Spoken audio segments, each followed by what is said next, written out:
La fuente de la vida. Un viaje a través de los siglos y la historia de la humanidad.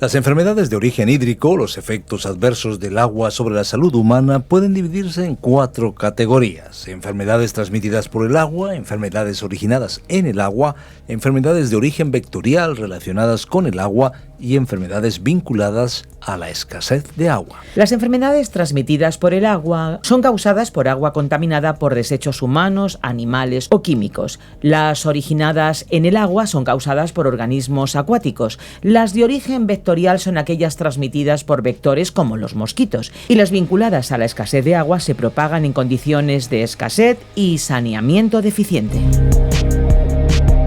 Hola amigos, les damos la bienvenida a La Fuente de la Vida, un programa de radio y también un podcast en el que descubriremos la Biblia de una manera profunda y detallada, con un énfasis práctico, capítulo a capítulo, aprendiendo aquello que Dios nos quiere enseñar. Les saluda Fernando Díaz Sarmiento. Pues les saluda también Esperanza Suárez y juntos presentamos este espacio en el que las curiosidades y la música se unen al conocimiento, al aprendizaje de la palabra de Dios a través de diferentes exposiciones bíblicas. Unas exposiciones o estudios bíblicos preparados por Virgilio Bagnoni, quien fue el encargado de la adaptación para España de La Fuente de la Vida. Más de 1.300 estudios del programa original en lengua inglesa. Exacto, La Fuente de la Vida es un espacio cuyo nombre original es A través de la Biblia, del teólogo John Vernon McGee. España es uno de las decenas de países que pueden disfrutar de este programa. Puedes descubrir más sobre La Fuente de la Vida visitando lafuentedelavida.com y también la aplicación multilingüe La Fuente de la Vida. También puedes obtener los bosquejos directamente con nosotros a través del WhatsApp 601-203-265. Y a continuación tendremos el estudio sobre el libro más vendido de todos los tiempos, la Biblia. Desde Génesis hasta el Apocalipsis, todo lo que en ella hay escrito es palabra de Dios, inspirada por Él y útil para enseñar y corregir. Es coherente y correcta desde el inicio hasta el fin, siguiendo siempre una misma línea que apunta a un personaje principal, Jesucristo. Efectivamente, Jesucristo, Dios hecho hombre, el Hijo de Dios que sufrió y murió en nuestro lugar para perdonar nuestros pecados. Tenemos que reconocer que en nuestra vida todavía hay sufrimientos por los que pasamos, pero tenemos la esperanza de que ninguna carga será más pesada de lo que podamos soportar.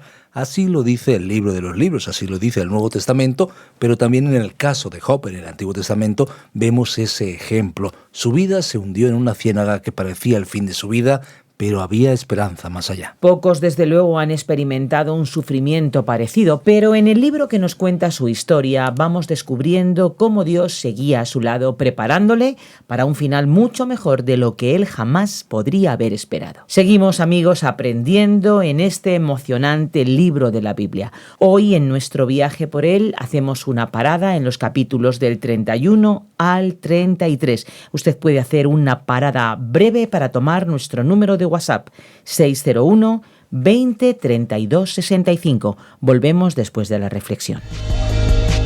La Fuente de la Vida. Como parte de nuestro estudio del libro de Job, hoy haremos un repaso de los capítulos 31 al 33 de este libro.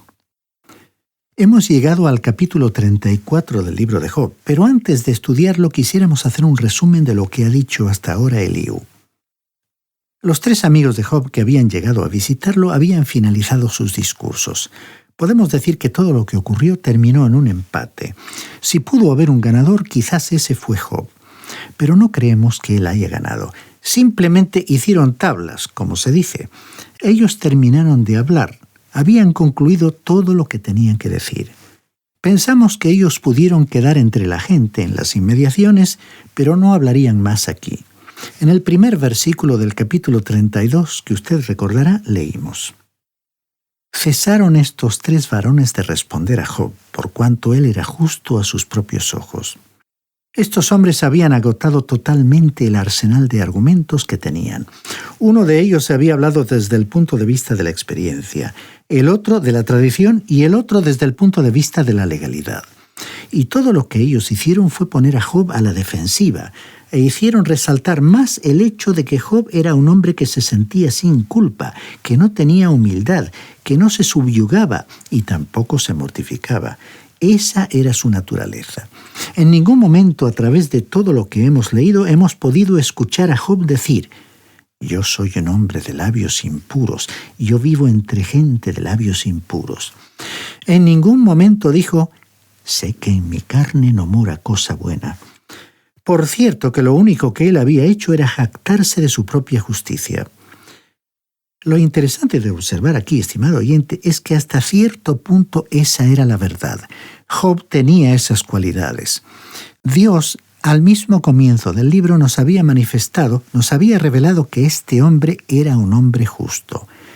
Él había ofrecido todos los sacrificios, los holocaustos.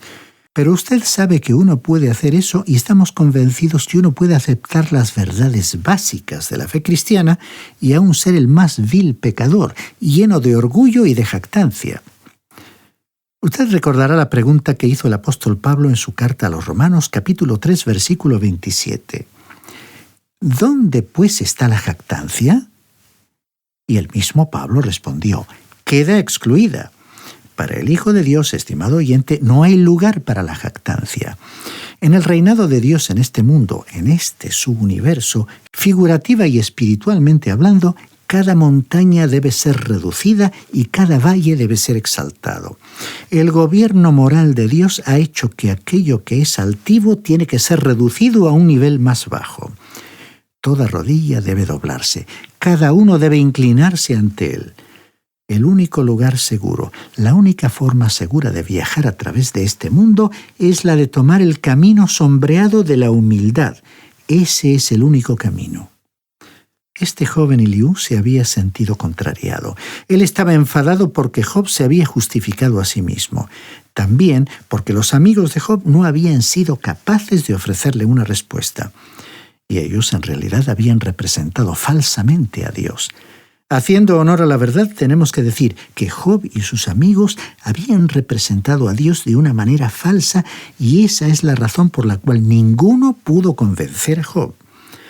Así que este joven Eliú había estado esperando para participar en la conversación. Debemos decir que él tampoco tenía todas las respuestas. En realidad, Dios tenía que intervenir y él era el único, como ya hemos indicado, que podía dar la respuesta a un corazón orgulloso. Él es el único que puede enfrentarse a la jactancia en el día de hoy. Hay cierta clase de gente con la que uno no debe discutir y ni aún puede conversar. Alguien dice de vez en cuando: pues bien, yo tengo un hermano o una hermana o un cuñado o un tío que se ha apartado y se ha unido a cierta secta. ¿Cómo le habla uno a él? Porque él no quiere escuchar.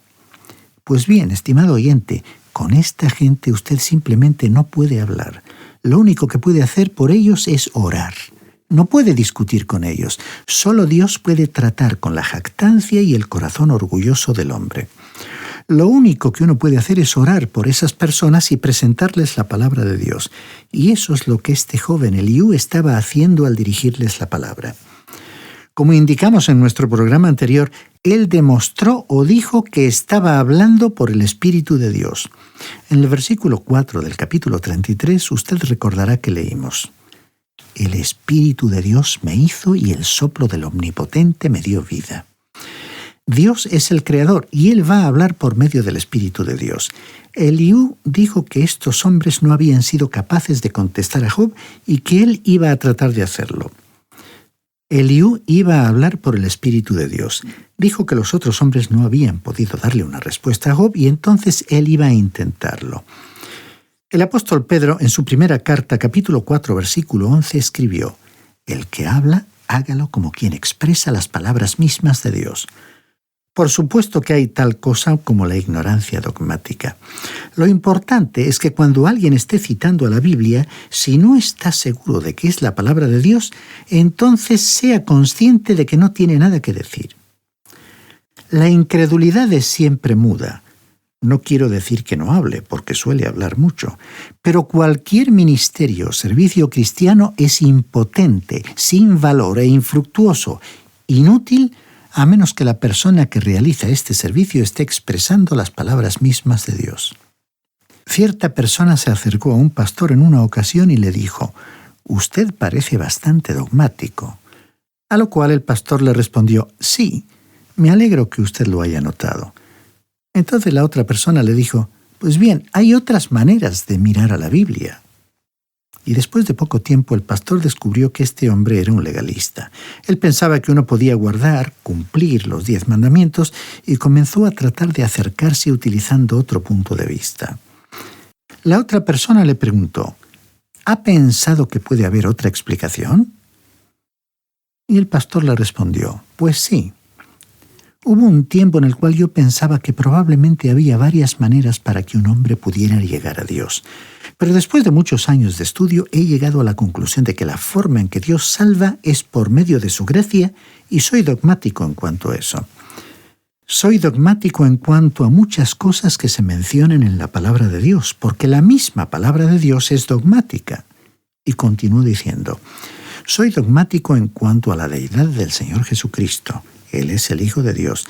Soy dogmático sobre el hecho de que Él nació de una virgen, que hizo milagros, murió una muerte sustitutiva en la cruz, resucitó de la tumba corporalmente, ascendió a los cielos y está sentado a la derecha de Dios. Y Él es el Cristo viviente en este mismo momento, y un día Él regresará». Apreciamos mucho a este joven Eliú aquí, aunque él no tenía toda la verdad. Vemos aquí que él comenzó su exposición dejando bien en claro el hecho de que, según su opinión, él no era nada y que toda la suficiencia se encontraba en Dios. Y en realidad ese era el problema de Job, ¿no le parece?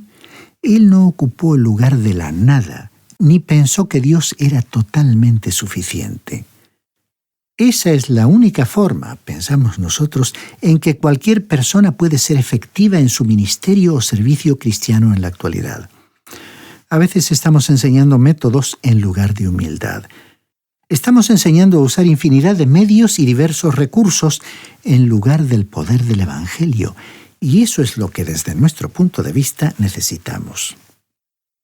En el capítulo 32 de este libro de Job, en los versículos 21 y 22 leemos: «Y no haré ahora distinción de personas, ni usaré con nadie de títulos lisonjeros, porque no sé decir lisonjas, y si lo hiciera, pronto mi hacedor me consumiría».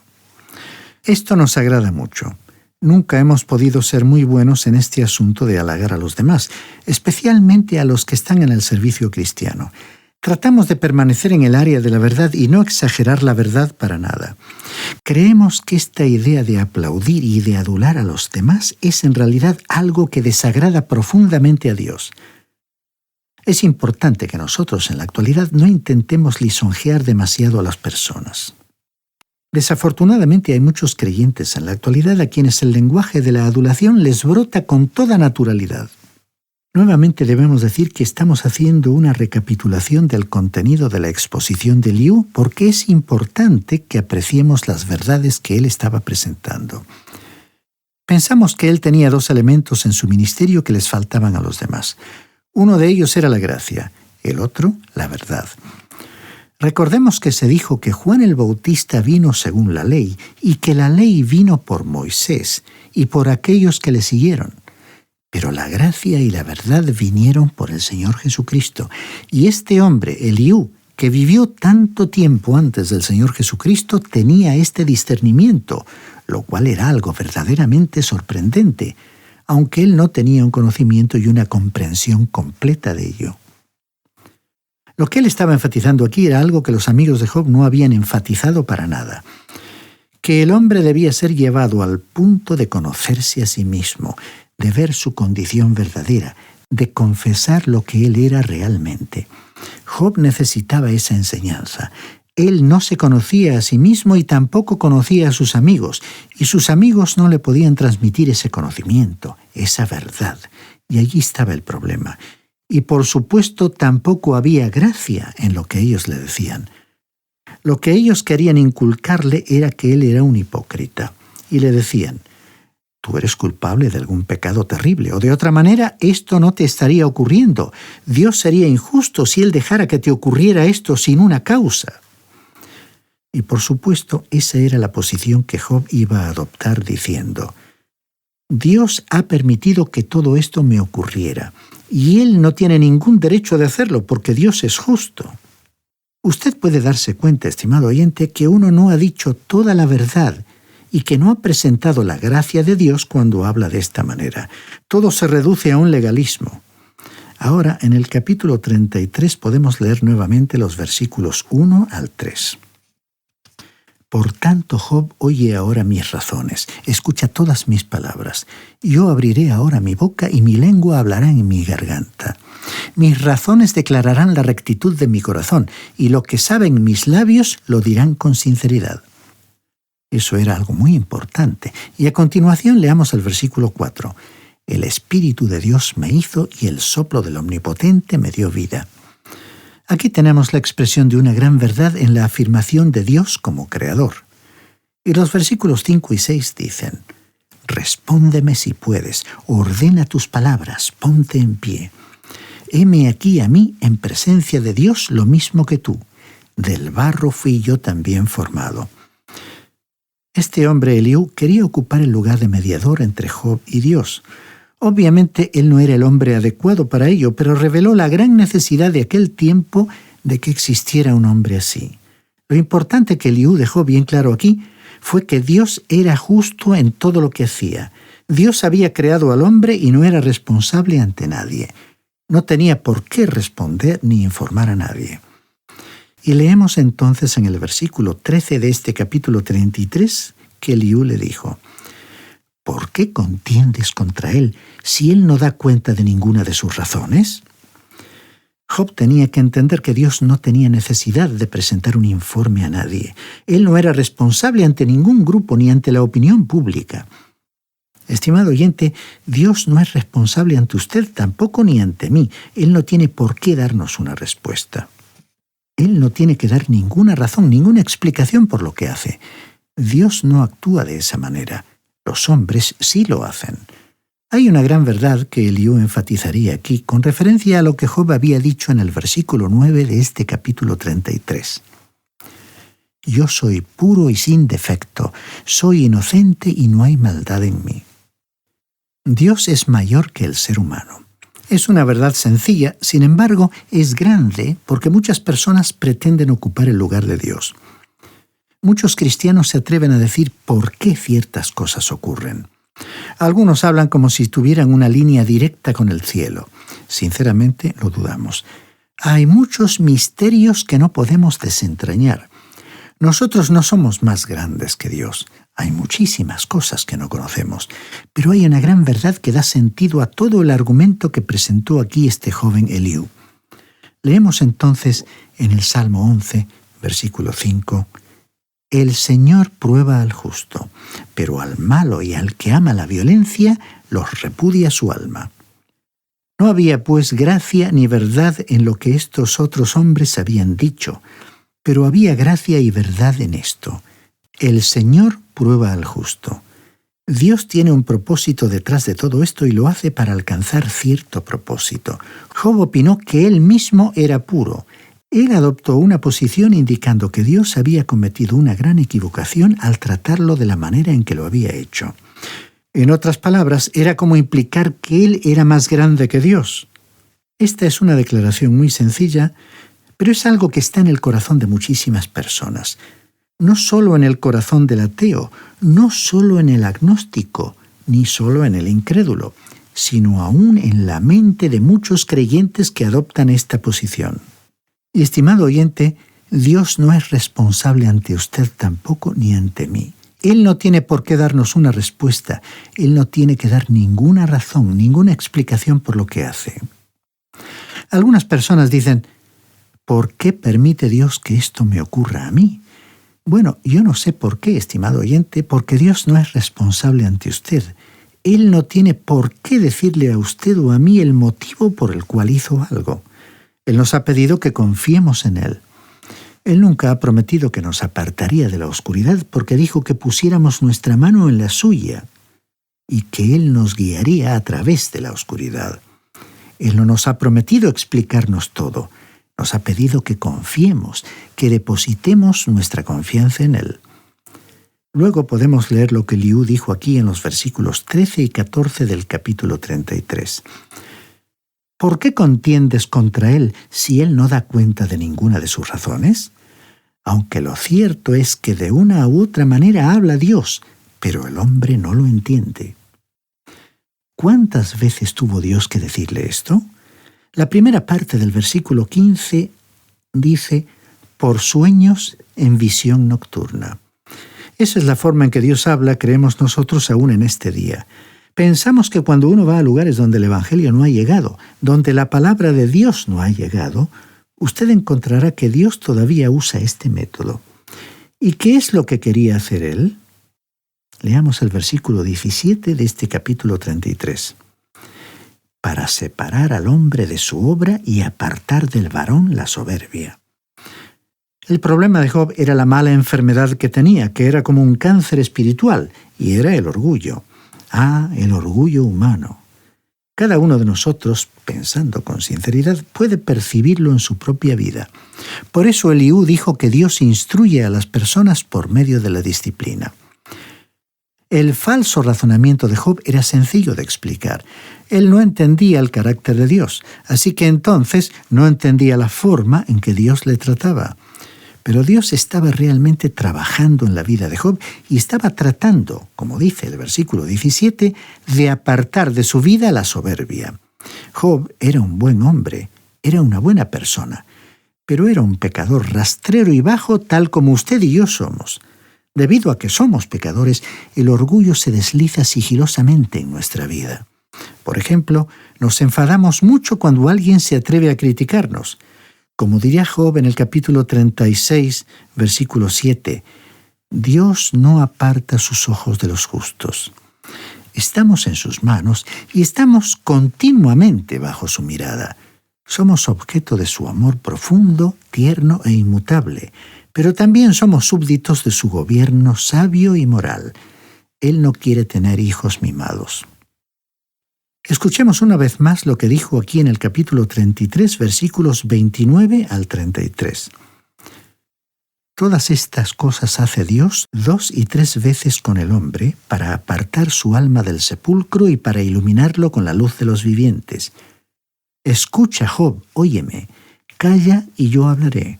Si tienes razones, respóndeme. Habla, porque yo te quiero justificar. Y si no, escúchame tú a mí. Calla y te enseñaré sabiduría. Ahora, esto es lo mismo que Dios quiere hacer por los creyentes en el día de hoy. Hay cosas que debemos considerar, por ejemplo, en la epístola a los Hebreos capítulo 12, versículos 3 al 5, donde leemos: Considerad a aquel que sufrió tal hostilidad de pecadores contra sí mismo, para que vuestro ánimo no se canse hasta desmayar. Porque aún no habéis resistido hasta el punto de derramar sangre, combatiendo contra el pecado. Y habéis ya olvidado la exhortación que como a hijos se os dirige, diciendo: Hijo mío, no menosprecies la disciplina del Señor, ni te desanimes cuando eres reprendido por Él. Y luego en el versículo 11 dice: Es verdad que ninguna disciplina al presente parece ser causa de gozo, sino de tristeza, pero después da fruto apacible de justicia a los que en ella han sido ejercitados. Ahora, hay 3 formas distintas en las cuales nosotros podemos enfrentar la disciplina de nuestro Padre Celestial. En primer lugar, la podemos despreciar, menospreciar, como si su mano y su voz no estuvieran allí presentes. Podemos ignorar a Dios. En segundo lugar, podemos desfallecer o desanimarnos bajo su disciplina. Y en ese caso se convierte en una verdadera derrota. Por cierto, Job mostró ambas reacciones. Y entonces, ¿qué es lo que debemos hacer nosotros? En tercer lugar, debemos aprender de esa disciplina y entonces producirá en nosotros el fruto de justicia. Dios permite que los problemas y dificultades lleguen a los suyos y Él castiga, corrige, disciplina a cada hijo que recibe. Así que este era el gran propósito que estaba detrás de todo lo que le había estado sucediendo a Job, y Dios llevaría a cabo su obra de una manera completa. Estimado oyente, si usted aún no tiene una relación de hijo con Dios, Él ya ha tomado la iniciativa para recibirle como tal, enviando a su Hijo al mundo para ofrecerse como sacrificio en la cruz por sus pecados. Y hoy mismo puede dar el paso de fe de confiar en el Señor Jesucristo como su Salvador. Dijo Juan en su Evangelio, capítulo 1, versículo 12, «A todos los que le recibieron, a quienes creen en su nombre, les dio potestad de ser hechos hijos de Dios». Después de escuchar esta reflexión tan interesante, llega el tiempo de despedirnos. Sí, nos acercamos al final de este programa, pero nuestro recorrido por los libros de la Biblia sigue, no para. Aquí estaremos de lunes a viernes en la misma emisora, pero también el día que ustedes quieran a través de nuestros podcasts. Por supuesto, en lafuentedelavida.com, desde donde pueden acceder también a nuestras notas y bosquejos. La Fuente de la Vida también está disponible para los dispositivos móviles. Descargue la aplicación La Fuente de la Vida, que también se puede encontrar con el nombre A través de la Biblia. Es una aplicación multilingüe donde pueden acceder a la versión para España. Si desean contactarnos, nuestra vía más inmediata es nuestro WhatsApp, el 601-203-265. También nuestro número de teléfono en España es el 91 422 0524. Por eso deben acceder a través del prefijo +34 si nos contactan desde fuera de España. Y bueno, para aquellos que son más clásicos, pueden escribirnos a la calle Pablo Serrano, número 7 posterior, código postal 28043, Madrid, España. O bien pueden enviarnos un correo electrónico a info@radioencuentro.net. Gracias por acompañarnos en este fascinante viaje por los libros de la Biblia. Hasta pronto, amigos, y no se olviden, hay una fuente de agua viva que nunca se agota. Beba de ella. Muchas gracias por ver este vídeo. Suscríbete al canal si aún no lo has hecho y activa las notificaciones para no perderte las novedades de la Fuente de la Vida. Te esperamos. Este ha sido un programa de Radio Transmundial producido por Radio Encuentro, Radio Cadena de Vida.